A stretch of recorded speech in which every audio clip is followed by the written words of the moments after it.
কি হয়েছে? দুজনে মিলে এখানে বসে কি সলা পরামর্শ হচ্ছে? হ্যাঁ, কি সলা পরামর্শ হচ্ছে দুজনে মিলে? ঘুম থেকে উঠে প্রত্যেক দিন দুজনে মিলে বসে একটু গল্প করে। আজকাল একটু বেশি গল্প হয়েছে। কেন করছিস ওরকম ওকে? বাবা রে,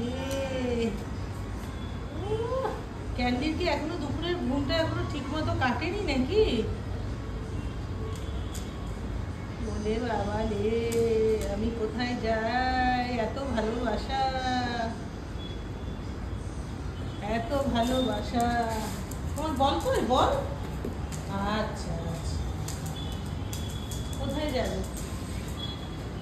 এটা কটনের এখন নতুন বেড হয়েছে।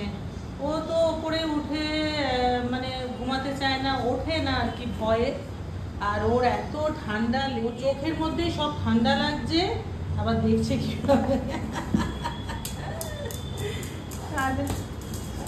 তার জন্য ডাক্তার বলেছে যে কোনোভাবেই যেন ওর নিচে ফ্লোরে না শোয়। তাই ওর একটা নিচে বন্দোবস্ত করে দেওয়া হয়েছে, ওটাকে আরেকটু ঠিকঠাক করতে হবে। আপাতত একটা নতুন তোষক পেতে ওর এই ব্যবস্থা করা হয়েছে। দেখছি এখানে এখন এই এই এই কটন, ওটা ছেড়ে না আমার, ছেড়ে না। Cotton very bad cotton. এখন খাওয়া দাওয়া ডিনার হয়ে গেছে না, ওদের তো আবার একটু তাড়াতাড়ি ডিনার হয়।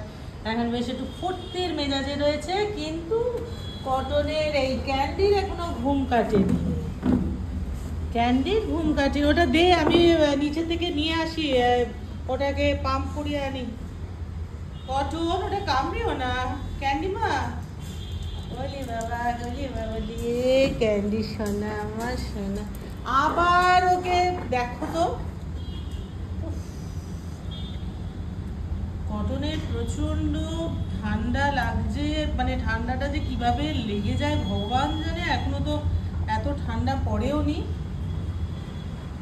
আর ব্যালকনিতে গিয়ে বসে থাকে, ওখান থেকে বোধহয় ঠান্ডাটা লাগে। তাই ডাক্তার বলেছে একদম যেন ডাইরেক্ট ফ্লোরের মধ্যে ও না শোয়। দেখি দেখি দেখি, তোমার তোমার চোখটা একটু দেখি। এই যে আমার কটন বাবা, কটন বাবা, আমার কটন কটন। বাবা রে, বাবা রে, কি করে দুজনে। দুধ, আমি চলে যাচ্ছি, যা, আমি বলটা নিয়ে চলে যাই। হয়ে যায়। ওর এখন ভিটামিন, ক্যালসিয়াম সব কিছু একসাথে, সব মেডিসিন চলছে। এই কারণে ওকে আমরা বাইরে নিয়ে বেরোই। দাদা এসেছিল, দাদা ক্যান্ডিকে নিয়ে ঘুরেছে, ওকে এই কারণে নিয়ে যাওয়া।